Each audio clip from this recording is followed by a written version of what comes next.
And hello, everyone. Thanks for joining us today for this special call with Tony Kahn to discuss the upcoming Ring of Honor Supercard of Honor pay-per-view event. So per custom, just a few quick housekeeping items in the interest of time and giving everyone the opportunity to ask as many people give as many people the opportunity to ask a question. We're going to ask that you refrain from asking two-parted questions if possible. And we definitely want to ask that you keep your questions and the conversation focused best you can on the upcoming Ring of Honor show. And very important, as Robin mentioned, please make sure your phone is unmuted.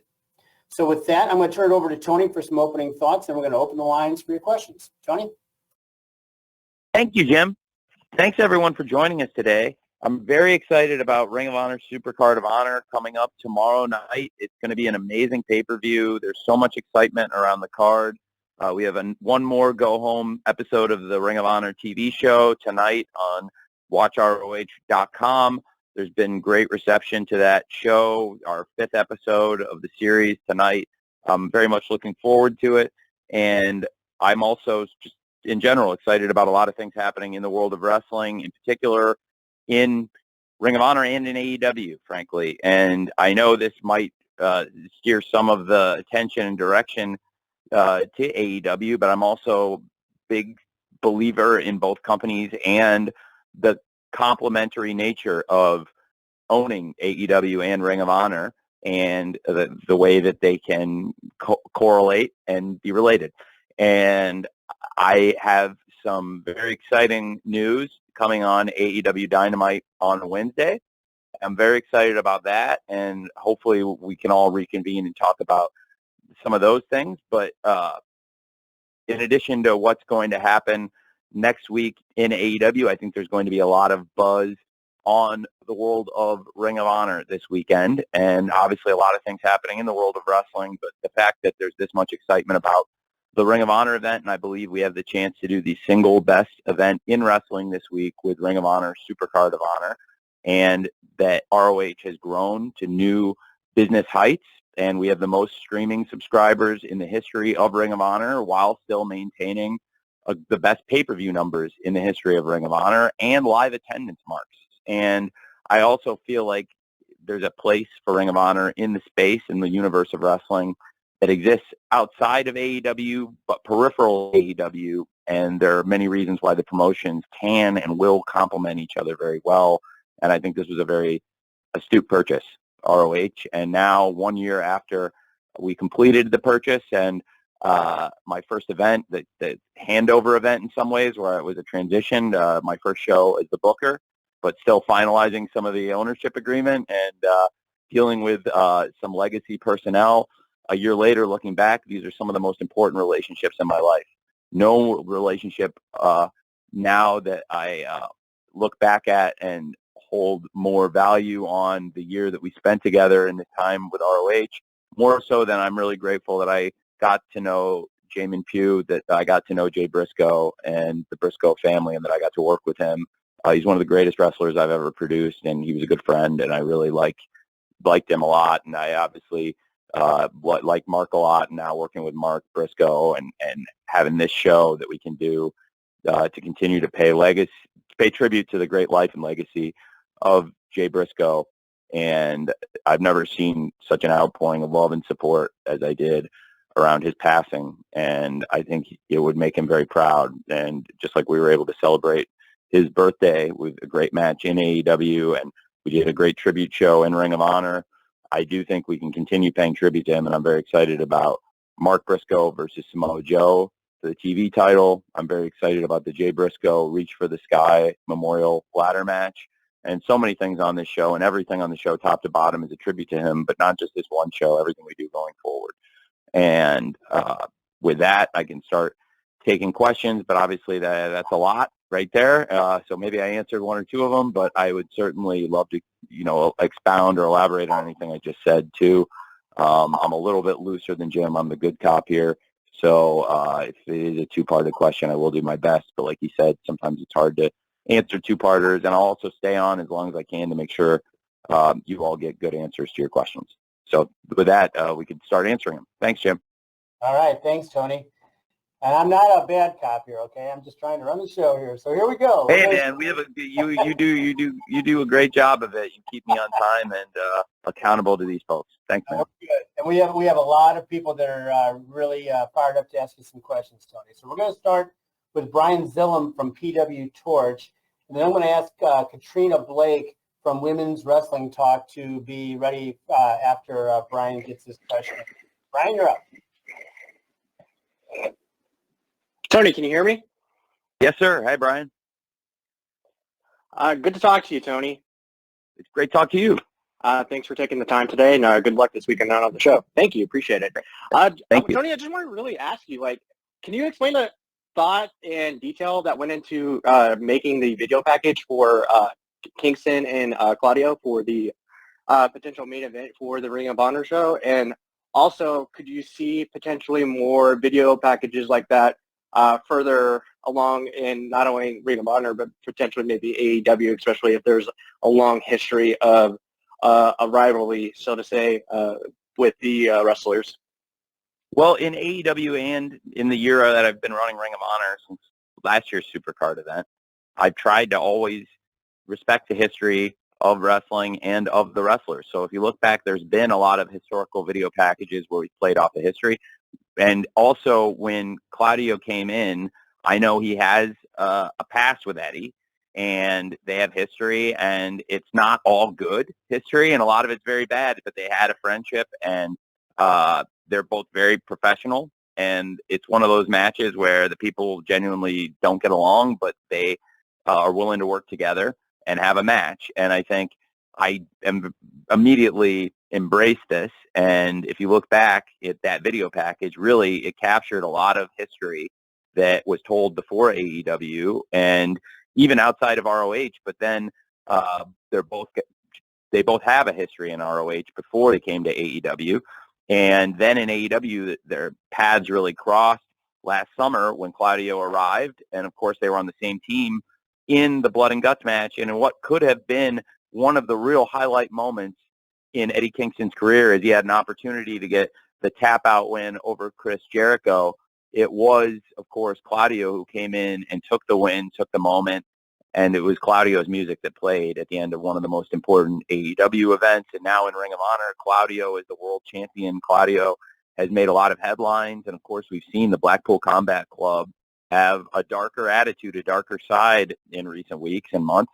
And Claudio is a huge part of that. And he casts a big shadow over the world of wrestling, and he's the Ring of Honor world champion and a dominant player in the history of ROH, and that's why I think it's so fitting he's here. So I really respect the history of wrestling, but to give the most credit to any one person for that package existing and going to Joseph and getting at Joseph Weirdness and having him narrate it and use the storytelling, a lot of what he'd already made and existed, and then completing that story to getting it up to date. It's obviously it's a very complex rivalry, but also catching up, I guess, not and telling a more accurate, not it's far from a complete story, but at least to date now we've gone back and updated with AEW and the Ring of Honor and the things that have been happening in these careers for Claudio and Eddie Kingston.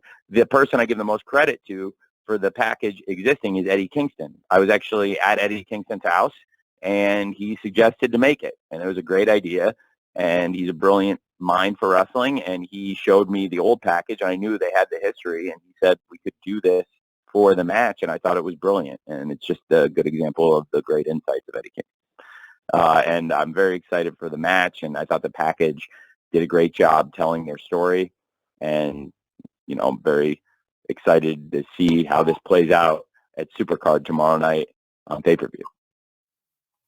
All right. Thanks, Brian. Thanks, Tony.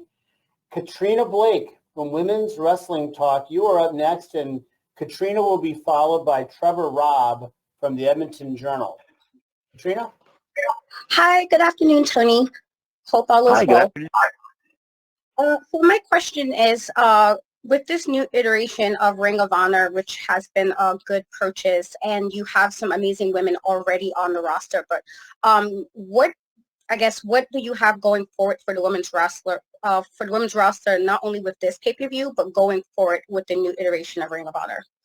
Well, I'm very excited about what we've been able to do with some top women's stars in Ring of Honor. Since I purchased it, I think we've had some amazing matches, and some of the best matches on the show have been involving the women's roster. In particular, I thought the main event of our second episode of ROH Weekly TV, Athena versus Willow Nightingale, was one of the best matches we've had, period, in Ring of Honor, TV or pay-per-view, and it was a great main event, and it got a lot of people talking and a lot of positive buzz on the product, on the company, on the champion, and the challenger. Everybody really won in that match. And, of course, Athena did come out with a victory, retain the championship. She is wrestling again tonight against Emi Sakura on Ring of Honor's weekly show. And then we are going to continue on. We've got a big title match on the pay-per-view as well. I'm very excited about that.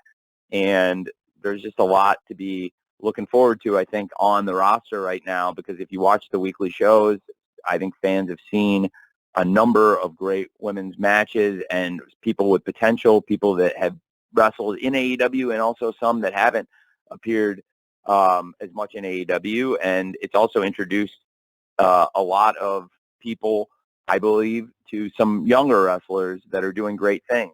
And for wrestlers that are homegrown AEW stars like Sky Blue and Willow Nightingale, who have a lot of upside and we really believe in, it's also been great to give them opportunities in Ring of Honor, where there's different, it's the same expectation to go out and have a great match, but it's a little bit of a different format, and there aren't the constraints of live television or commercial breaks, and it's a different kind of formatting, and I'm targeting to more of a hardcore base.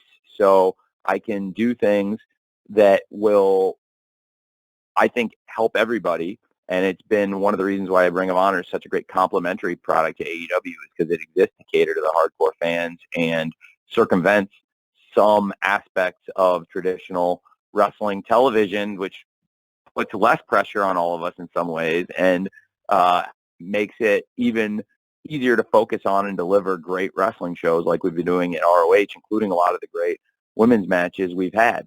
And I'm looking forward to this pay-per-view for a number of reasons, including the women's championship match and where it's going to leave us going forward for Ring of Honor TV as we set up next week and continue this really new journey in ROH. Next week will be week 6 of the television, and it'll be the first time we've done it coming off a pay-per-view. So we'll be filming the show in New York next week, and this is a huge pay-per-view event in Los Angeles, and I think the women in ROH have played a great role, including, like I said, in one of the first TV shows, having a great main event match with Athena and Willow, but also Athena came back after that and had another great match, and I expect another great match with Athena tonight against Emi Sakura and a great championship match at the pay-per-view.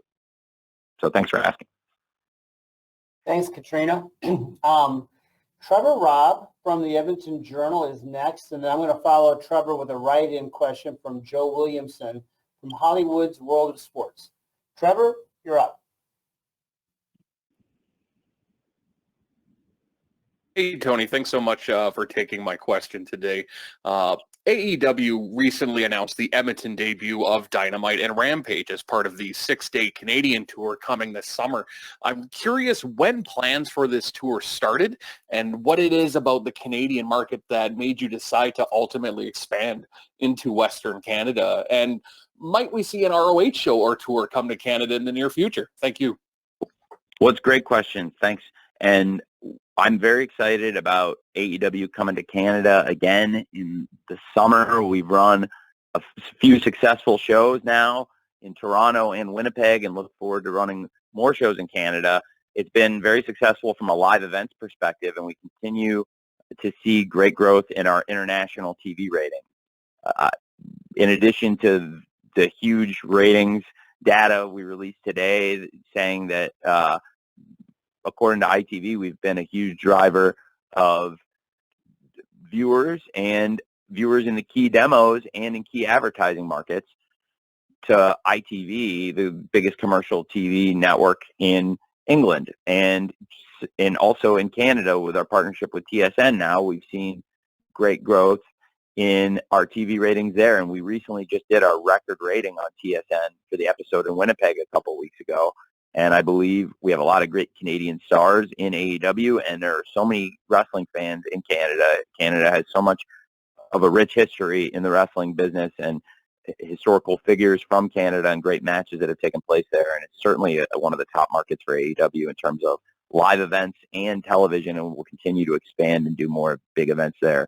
And this summer is a great taste of how strongly we feel about the Canadian market, and it's great for us. Thanks for asking. Thanks, Trevor. Here's the write-in question coming here now, Tony, from Joe Williamson from Hollywood's World of Sports. Chris Mueller from the Bleacher Report, be ready after Tony responds to Joe's question, which is, with all the various independent shows in LA that are happening this weekend, are you going to scout for any talent that may be appropriate for Ring of Honor? That's a great question. I am always scouting those shows, and will be scouting in Los Angeles this weekend, other events, but have also watched a lot of these independent shows and international events throughout the year. And that's how we've been able to identify some of these great names. And there's a number of people who work in AEW identifying these names, but I try and stay current, stay on top of who some of the top young names are. And I think that's helped us in both companies, AEW and ROH, that we have a lot of people in the office who love wrestling and love to watch domestic independent wrestling, and in particular international wrestling, where a lot of the names coming in this weekend, a lot of the best wrestlers, and what makes the weekend so special are a lot of the international names. And obviously this pay-per-view, Ring of Honor Supercard, has great examples of that, where there's a lot of international dream matches and exciting things on this show that catering to the hardcore audience.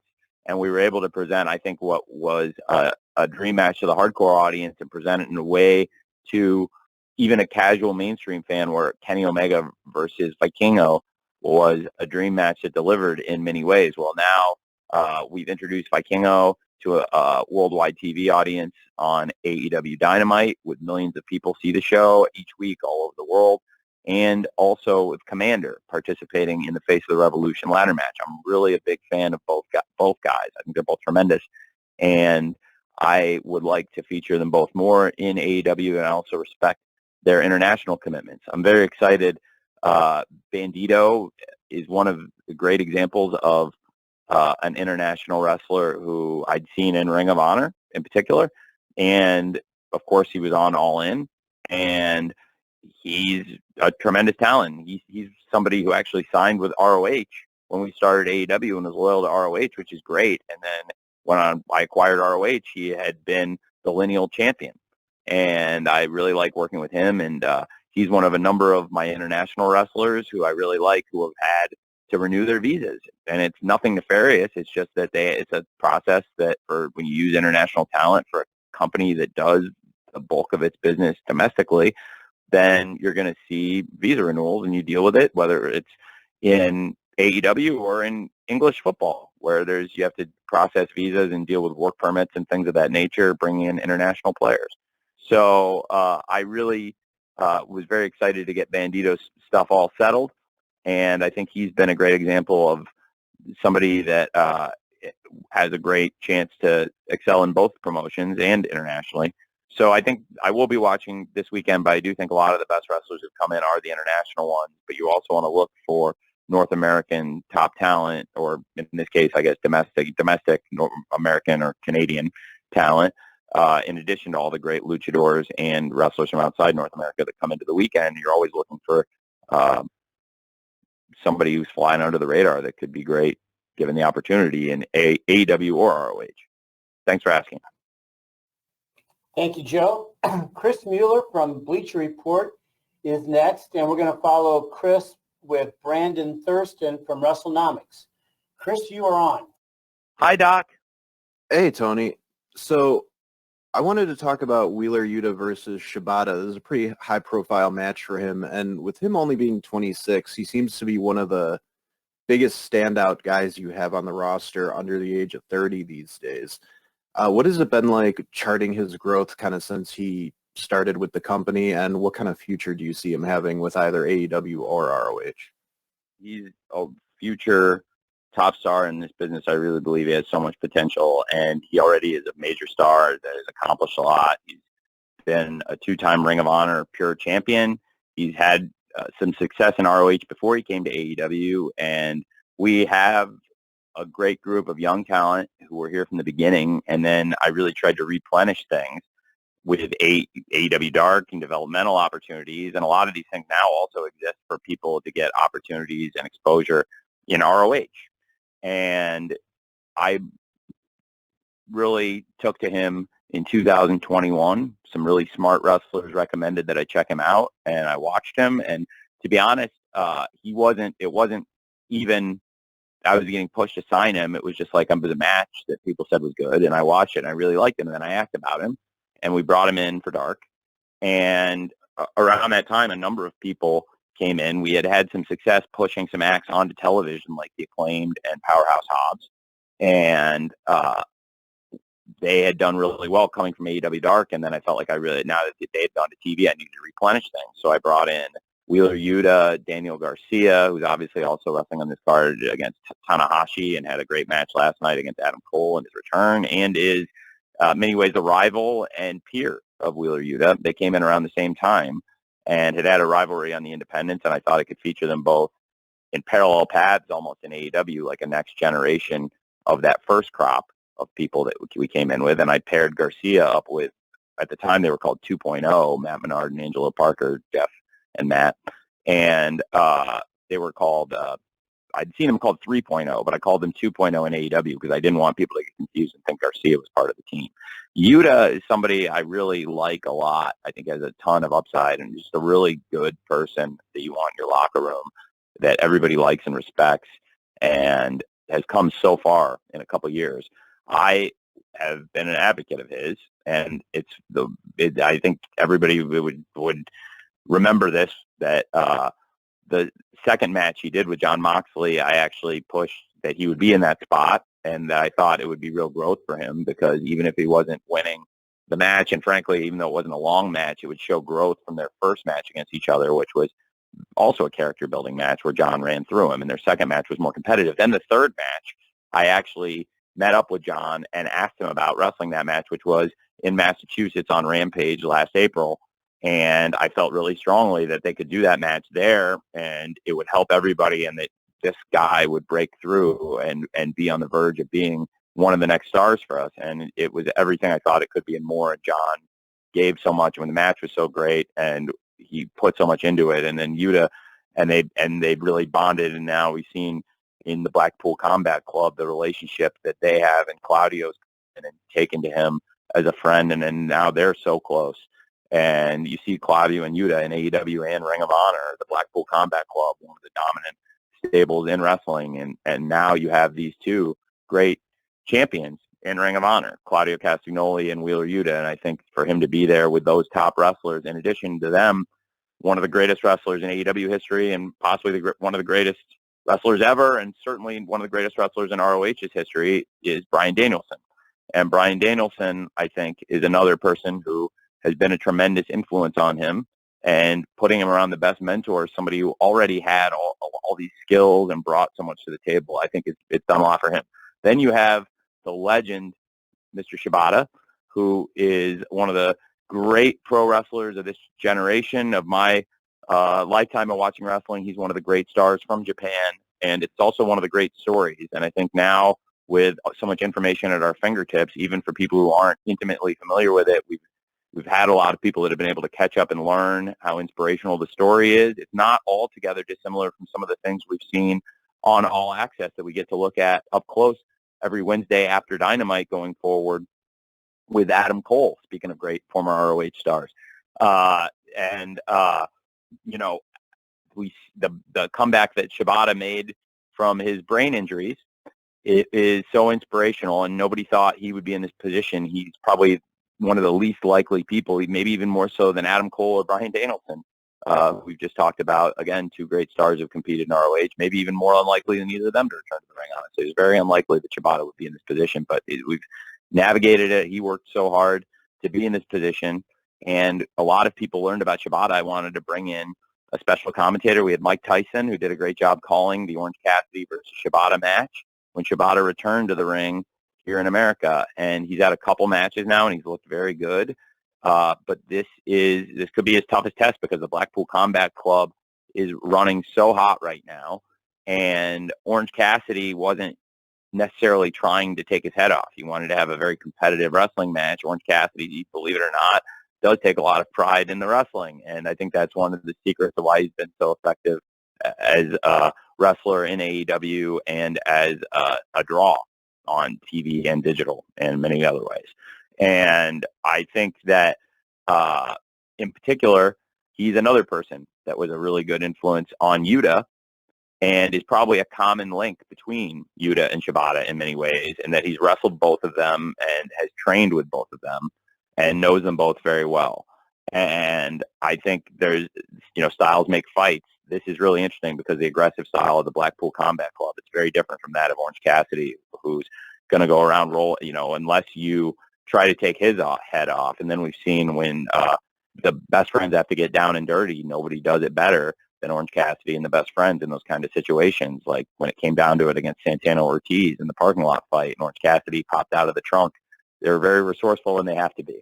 And Wheeler Yuta learned all that at the feet of Orange Cassidy, and then learned a lot now at the feet of some of the top names in wrestling, Jon Moxley and, of course, Bryan Danielson and the Ring of Honor World Champion Claudio Castagnoli. So there's a lot to be excited about in the match, and I'm looking forward to tonight's ROH TV on watchroh.com. The shows have been great every Thursday night. It's a really reliable wrestling show. It goes by so quick. It's unbelievable how much content we get in.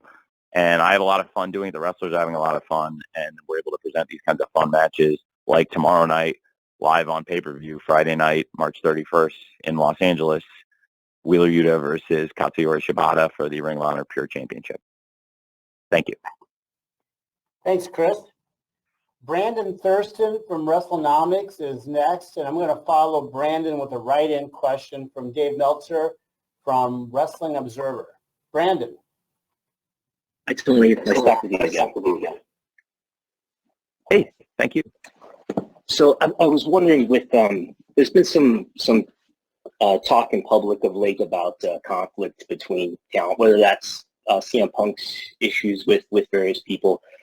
So I was wondering, as the lead executive and as a manager of talent, what are some of the biggest lessons that you've learned over the last 4 years about how to manage wrestling talent? I think there's a lot of things from when I got into the business to today. I mean, I've learned so many things.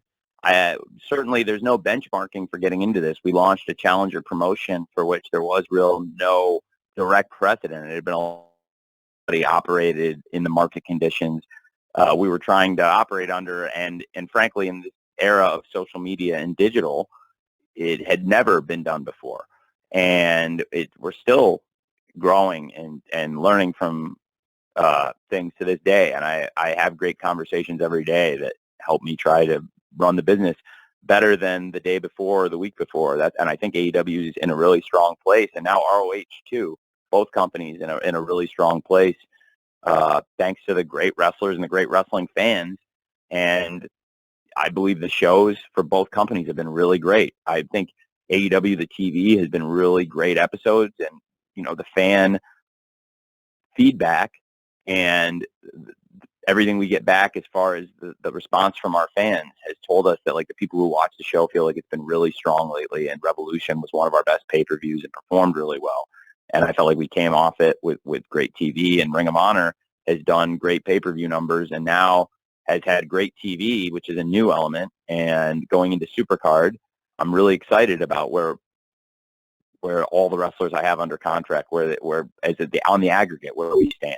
I think there's really exciting things happening in AEW and chances to grow AEW and become a bigger, better company and take advantage of the market conditions where there's real opportunities for a challenger brand with the level of world-class wrestlers, world-class production, and big wrestling matches that AEW has, but also now Ring of Honor is a stronger promotion through the partnership and the ownership. And I'm able to present pay-per-views like Supercard now, where I think this could be the best pay-per-view we've done yet for Ring of Honor, which is frankly saying something because so much of the DNA of these pay-per-views has been FTR and the Briscoes. This will be the first one that I have done that did not have Jay and Mark Briscoe versus FTR, and frankly, FTR and Jay are not on it. So I've only got one of the four yet. I feel like by doing so many things to strengthen the roster and take advantage of the synergies and do things to elevate people where we can get the best out. You know, I can't give everybody every single opportunity, but I'm trying to give the most people the right opportunities.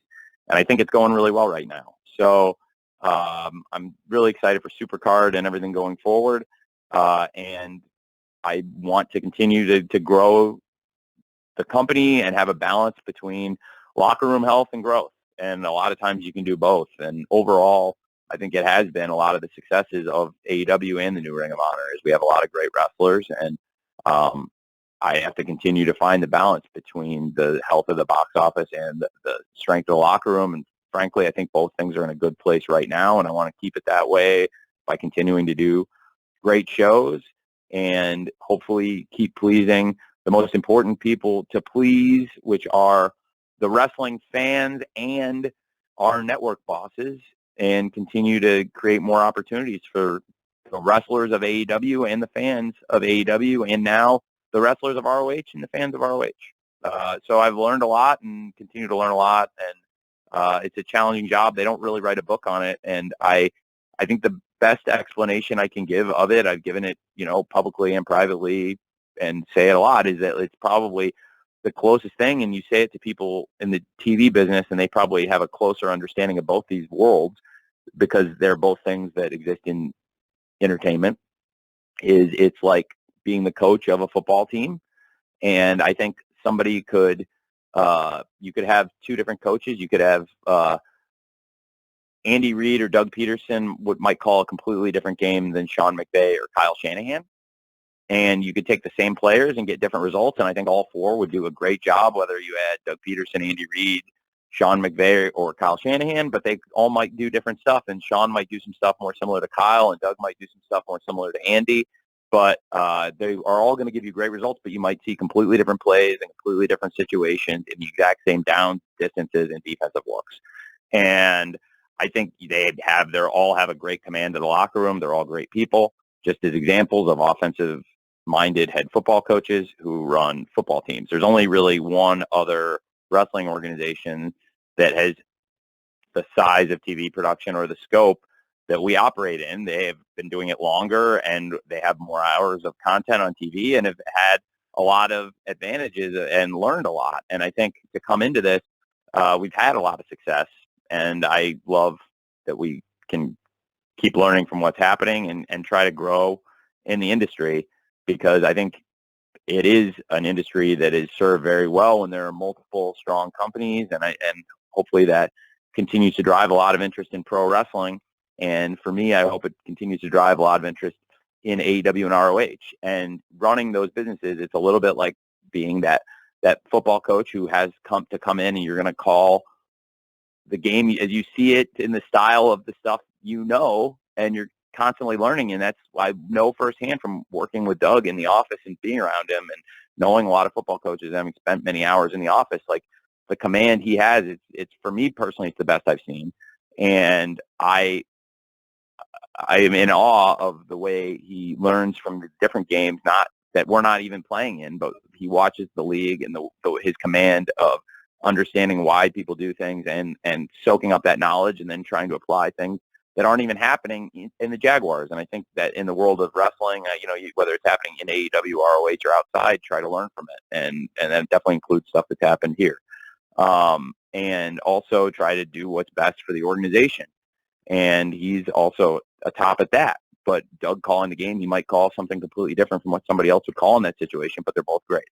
And I also believe there's very few people that have been in the position that the top coaches have been in, but there's also very few people that have the command or the respect or the understanding to do all the various things that the coach does as the CEO.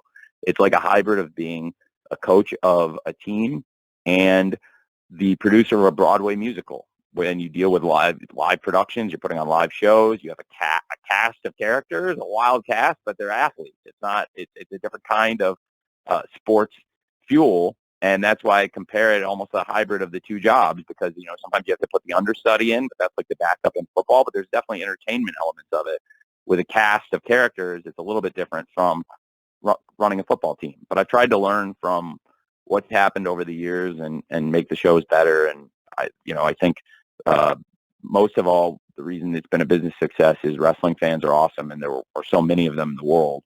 And we've been able to create awareness in this big market of AEW and create a company that's performed on live events and pay-per-views and all these benchmarks and continues to hit these benchmarks better than any wrestling company in over 2 decades, and even stronger than the strongest challenger brand of all time that was the ultimate challenger brand that lived the dream. And, famously for 83 weeks, they were the #1 company, and that was WCW and all the strengths and highs they hit. But the fact is that 1 year after the 83-week streak, we're doing better pay-per-view numbers than they were. And so it's about sustaining it and being here today, and that's where I'm very excited about the opportunity I have to continue presenting AEW events and this ROH pay-per-view and hopefully learn from everything. So thanks, Brandon, for asking that, and hopefully I was able to give a nuanced answer, even if I didn't answer everything specifically you might have wanted. Thank you, Brandon. Thank you, Tony. Dave Meltzer from Wrestling Observer has a writing question, which I'll share in a minute. Amy Nemedy from WrestleJoy, you will be following my write-in or Dave's write-in question, which is this. Tony, is there any update of Honor Club subscribers and any thoughts on new news regarding Ring of Honor business and growth? Yes, we're at about 15,000 subscribers for the weekly TV going into last night. I think that's probably roughly what we've had. We've continued to grow, which is in the streaming business. We're seeing subscriber growth. You might have somebody whose subscription lapses, but if you're adding net positive, you have more signups than you do expirations or cancellations, and you're continuing to see growth, which we have seen and are seeing. So we're up to 15,000 subscribers on the weekly series, which is amazing for the library and the weekly shows and the old pay-per-view library. Of course, this pay-per-view event, this is on Bleacher Report Fight. In 90 days, I plan to put this event up there, and but we have a library of old shows. But we've been able to build a pay-per-view business for the a la carte pay-per-view offerings, and the demand for Supercard of Honor, Death Before Dishonor, Final Battle, and now to come back and do our second Supercard of Honor under Ring of Honor. We've had the record pay-per-view numbers for ROH, unquestionably, and it's amazing. And last year in 3 shows, we did, close to 100,000 buys across 3 shows, and pretty amazing. And all 3 delivered great numbers. And now to come back with Supercard and be able to do a pay-per-view business and have the streaming service too, it's like having your cake and eating it too. And for ROH, there's that much excitement about what we're doing that I think we give people really good value on their money. I really do.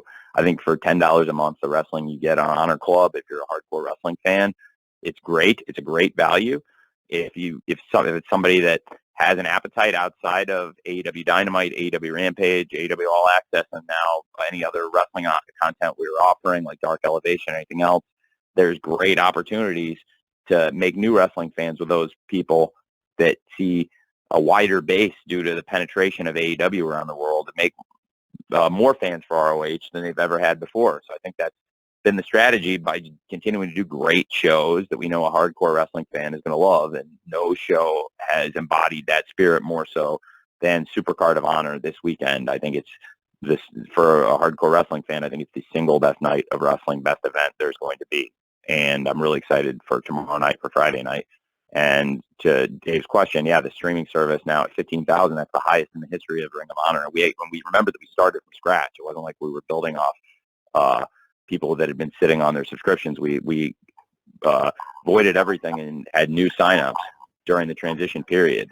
And I actually acquired this platform. It was in part already a lot of the work had been done, and it was one of the reasons why I thought that the acquisition of ROH, when I did it, made sense, because there was a lot of infrastructure in place and a lot of assets, including what is now a great streaming service that is available on watchroh.com and continues to grow.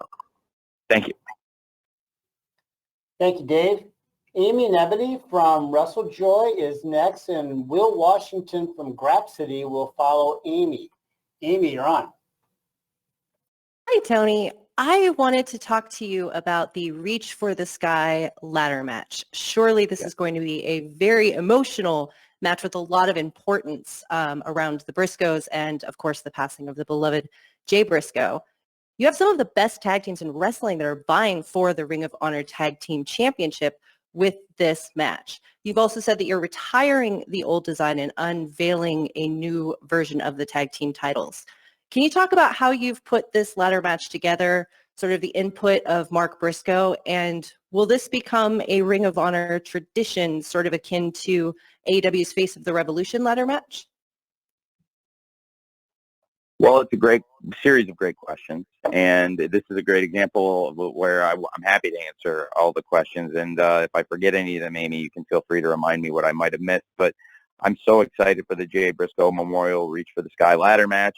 The way it was conceived was we were talking about the show and about Ring of Honor and AEW, and I was talking with some people in my office, and the suggestion came up from somebody who had known him, and I would maybe have remained nameless here because the person is a villain in the world of wrestling, but they have a lot of good ideas, and I thought it was a great one. And it's, if I hear an idea that's the best idea and it's available for us to do, I always want to do that whenever possible. And this was an idea somebody suggested in the room, and I thought it was a great idea.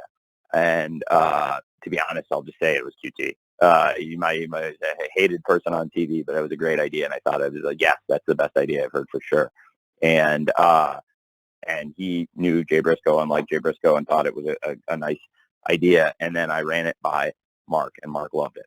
And Mark, then I told him kind of what I wanted to do, and of course Mark is chasing the television title. He's never held the TV title, and he's had shots. He's had a lot of opportunities. He's chased the TV title, and he, in many ways, like the Susan Lucci, that has had so many opportunities and yet not been able to get that Ring of Honor World TV Championship and become the great single star that we did see Jay Briscoe have, that singles breakout win and become a great world champion. And Mark Briscoe, I believe, has that capability to be a great single star, be a great world TV champion in Ring of Honor. I'm very excited about Mark Briscoe versus Samoa Joe one-on-one, but Mark also was very clear that he didn't want to go back into a tag match or be in tag matches. And, he would like to do singles and trios or multi-mans, but not do tag matches. And that was something that made a lot of sense. And obviously I want to do what makes Mark most comfortable. And he was very comfortable with the idea of the Reach for the Sky ladder match. He's been having great singles matches, and also as a trio with the Lucha Brothers, had some really exciting matches. And I think there's a lot of opportunities for other great singles matches and trios matches and combinations with Mark. But for this, on this pay-per-view, for him to be wrestling Samoa Joe, who is a Ring of Honor Hall of Famer in the inaugural class, along with the Briscoes, and to have somebody who is a great star in ROH's history and in the history of the Briscoes, like Samoa Joe, who is the Ring of Honor World TV Champion and one of the best wrestlers in the world. That is a really exciting match on the card involving the Briscoe family, but also the Jay Briscoe Reach for the Sky ladder match is something we're very excited about.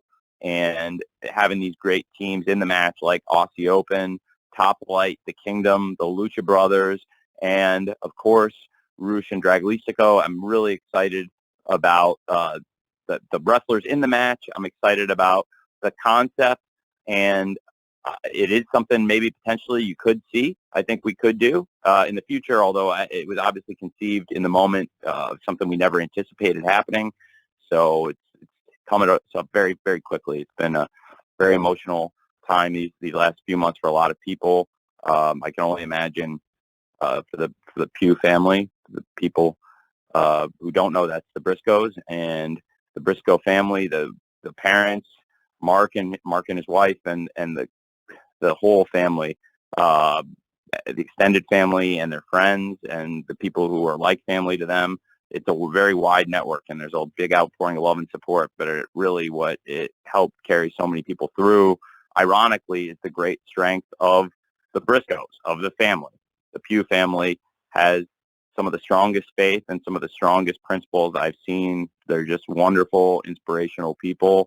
And to go to Delaware and see up close the kind of people they are and get to know them better, because I had really just started working with Mark and Jay and become friends with them in this year. And that's why I went to bat so many times to get them in AEW, because when I acquired ROH, I was excited. Now I can work with the Briscoes and we can do this. But I had tried to get them in AEW many times, and something that I believe would make Jay really proud is that eventually he did become a big part of the AEW legacy and do something there and have that tribute to him on his what would have been his 39th birthday, and to celebrate the life and legacy of Jay Briscoe in AEW, and of course in Ring of Honor, where he's one of the greatest wrestlers ever.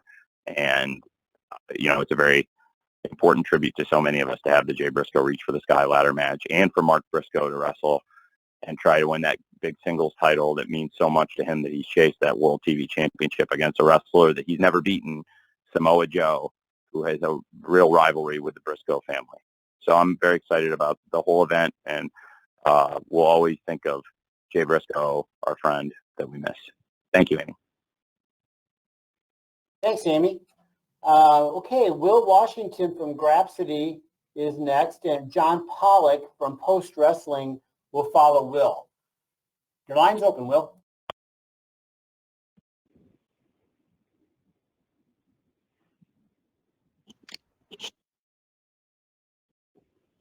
Will, can you hear us?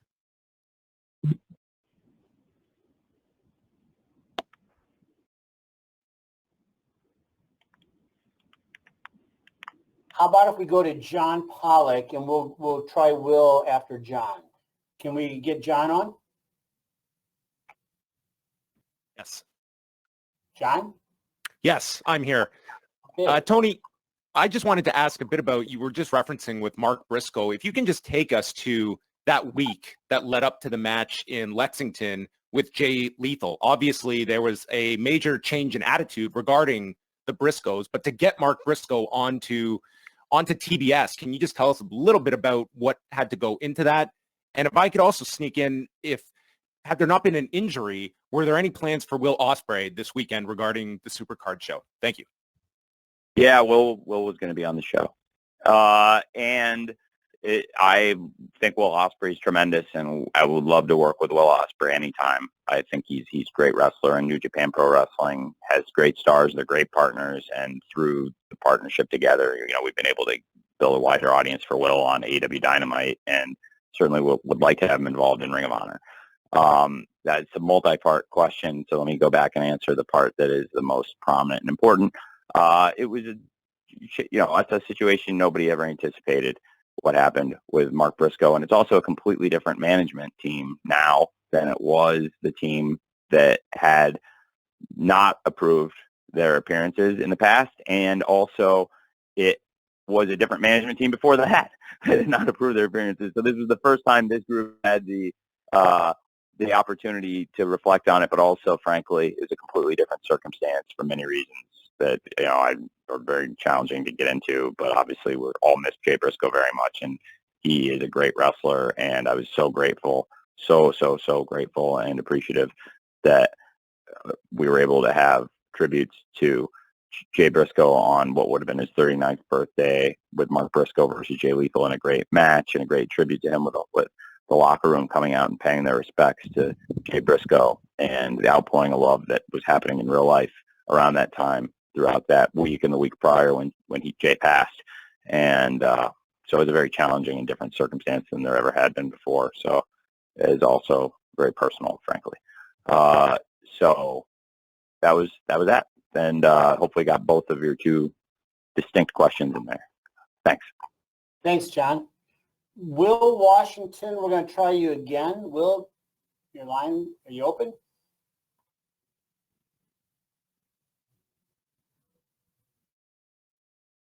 Will? Yeah, he's open, but I think it's his mic that isn't connected correctly.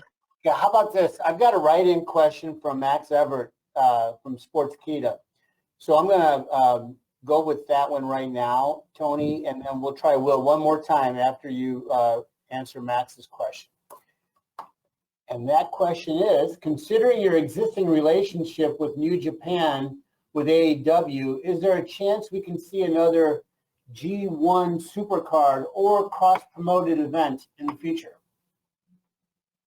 There's definitely more opportunities for partnerships with AEW and Ring of Honor with New Japan Pro Wrestling. It's been such an unprecedented, great partnership, great relationship, and it's something I never would have thought was possible when AEW launched. And it really started when before I acquired Ring of Honor, but then there's a great history with New Japan and Ring of Honor too, so it makes all the sense in the world. They have a great history together. So that was a very successful event they've collaborated on. I think Forbidden Door is a great partnership that can bring all the companies together, and there's other opportunities too. I think that we can pay legacy to the great spirit of Mr. Inoki, who was a dreamer, and in his dream, he brought a lot of the wrestling companies together. He had a Festival of Peace in Los Angeles. I wore the T-shirt through junior high and high school of the Peace Festival card. Chris Jericho was there, and it was a great idea. And now I honestly think it was one of those ideas. In many ways, it was ahead of its time. And like a lot of great ideas, there's many things that would make sense later or sooner, but timing is everything in life in so many ways, or at least it's a large percentage, a large aspect of life is timing. And now is the right time for those kinds of ideas. So yes, I do think stuff like that, ideas of that nature, or that specific one even, those are great thoughts, and there's definitely more opportunities like that that are going to make sense in this partnership with AEW and Ring of Honor, both along with New Japan Pro Wrestling and the international partnership we have in that spirit. Thanks. Okay, thanks, Max. Will, you're up one more time. Okay, can you guys hear me? Yes, we can. Hey, we hear you. Yep. Oh, thank goodness. Okay.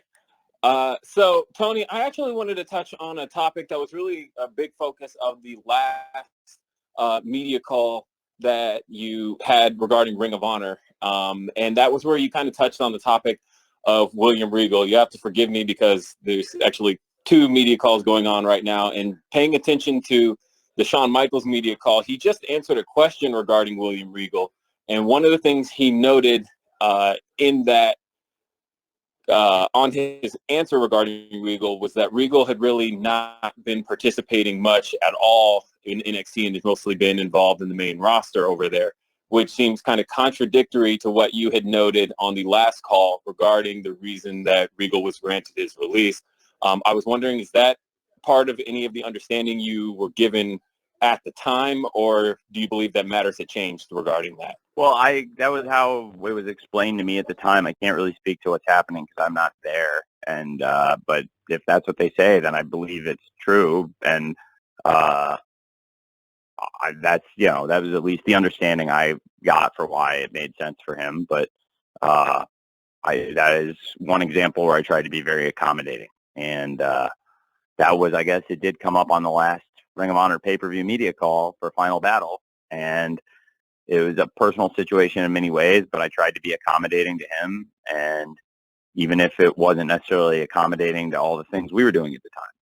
So that's interesting, though. I also didn't realize there was another media call going on right now, but that's fun. That's in the spirit of wrestling competition and all the great events happening over the weekend. Okay, thanks, Will. Tony, we've got time for one, maybe two more. Are you up for two, or you got? Yeah, sure.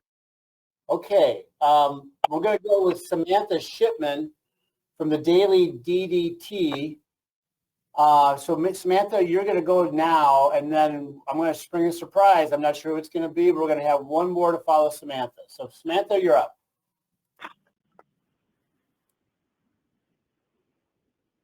Samantha, you need to unmute your line. Okay, I'm sorry about that. Can you hear me? Yep. Okay. Hi, Tony. So I have a question about the women's match for Supercard of Honor, because 2 weeks ago we heard Athena call out Yuka Sakazaki, but then tonight's match is obviously going to be a great one between Athena and Emmy, but then the winner, we don't know who they'll be facing at Supercard of Honor. So can you fill us in on what's going on with Yuka? Is she injured? Could she not get here? Is there something else? Have you read the on? spoilers for tonight's show? I have not. Okay, well, I don't want to say what happens on tonight's show or talk about tonight's show. So, but I think a lot of people have, and if you follow international wrestling, Yuka's been abroad, and there's a lot of exciting things happening, and obviously Emi Sakura has been here. And given the timing of travel and all that, it's going to be a very exciting show. There will be a great match on the card, and we'll clarify tonight on the show who it's going to be. But also, it's important to have great matches on the show because fans pay for the streaming service, and they deserve to get great matches every Thursday on ROH.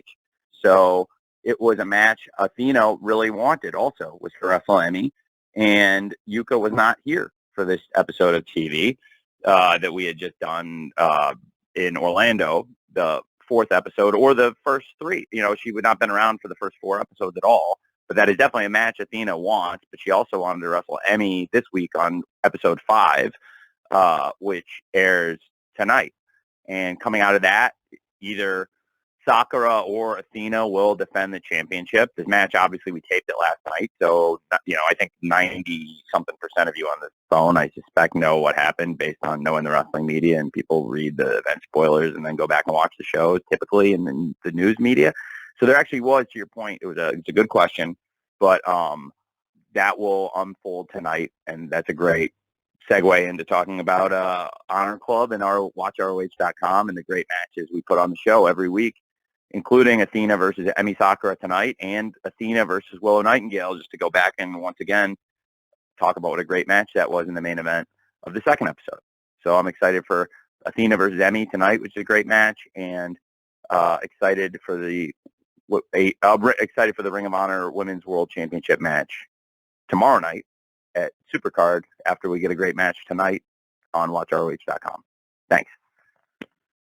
Thanks, Samantha. All right, well, we spun the wheel and landed on Bill Bodkin from the Pop Break. So we're going to bring it home with Bill Bodkin. Bill, are you ready to go? Yes, I am. Tony, thanks for taking the call. I have just a question. You've often talked about your booking of Dynamite and Ring of Honor, 2 different things. You talk about more of the freedom you have with Ring of Honor, not due to breaks and Nielsen's and all that stuff like that.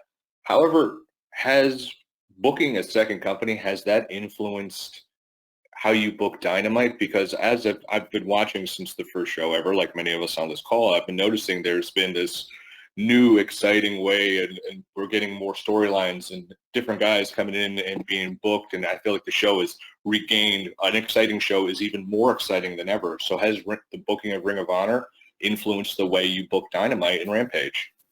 That's a great question, and yes, it absolutely has. I have been more reinvigorated and excited about doing the episodic tapings of Ring of Honor in that world, and in a crazy way, because the person I just had this conversation with is actually somebody who's been amazing and a big focal point of that attention and the way I feel, and that's Kenny Omega.